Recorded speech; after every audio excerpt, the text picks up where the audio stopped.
নমস্কার বন্ধুরা, আজকে আমি বানাবো রাজমার তরকারি। তার জন্য আমি রাজমা ভিজিয়ে রেখেছিলাম, সিদ্ধ করে রাখা হয়ে গেছে।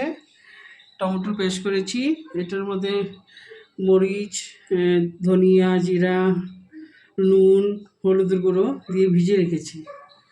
আর আলু টুকরো করে কেটে রেখেছি, আর আদা, রসুন আর পেঁয়াজ পেস্ট করে রেখেছি।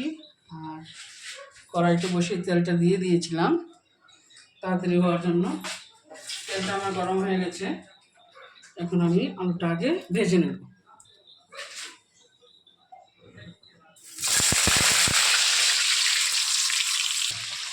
একটু নুন দিয়ে দিচ্ছি, হলুদ দিয়ে দিচ্ছি, আর একটু নুন দিয়ে লাল করে ভেজে নেব।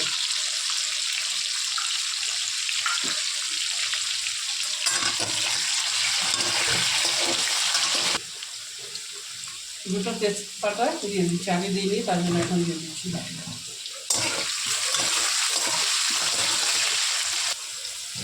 বন্ধুরা, আমার আলুটা ভাজা হয়েছে, দেখেন লাল হয়ে গেছে। এখন সিদ্ধ করা রাজমাটা দিয়ে দিচ্ছি, দিয়ে একটু সময় ভেজে নেব। একটু সময় ভেজে নেব।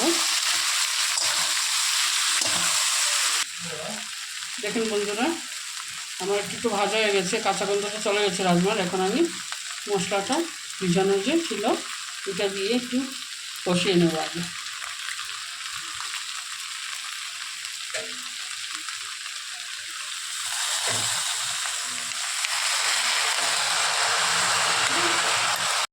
টমেটোটা দিয়ে দিচ্ছি, দিয়ে টমেটোর পিউরিটা দিয়ে দিচ্ছি, আর একটু কষিয়ে নেব।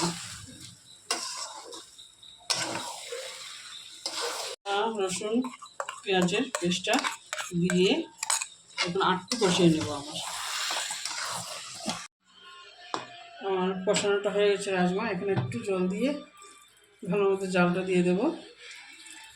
আর একটু গরম মশলা দিয়ে দিতেও পারেন, নাও দিতে পারেন, এটা আপনার ইচ্ছা অনুযায়ী আপনাদের গরম মশলাটা দেবেন কি না।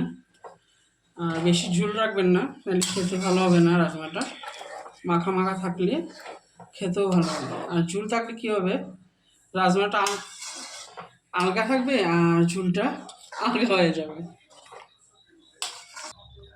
এই যে বন্ধুরা, আমার রাজমাটা হয়ে গেছে। একটু গরম মশলা দিয়ে দিচ্ছি, দিয়ে 5 মিনিটের জন্য ঢাকা দিয়ে রেখে দেবো গ্যাসটা অফ করে। তারপরে পরিবেশন করা যাবে। এই যে বন্ধুরা, আমার রাজমাটা হয়ে গেছে। আর রাজমা চাউল যে বড়ো, তার জন্য রাজমার সঙ্গে চাউলটা সাজিয়েছি। আপনাদের যদি ভালো লাগে অবশ্যই কমেন্ট করবেন, শেয়ার করবেন, লাইক করবেন। Thank you.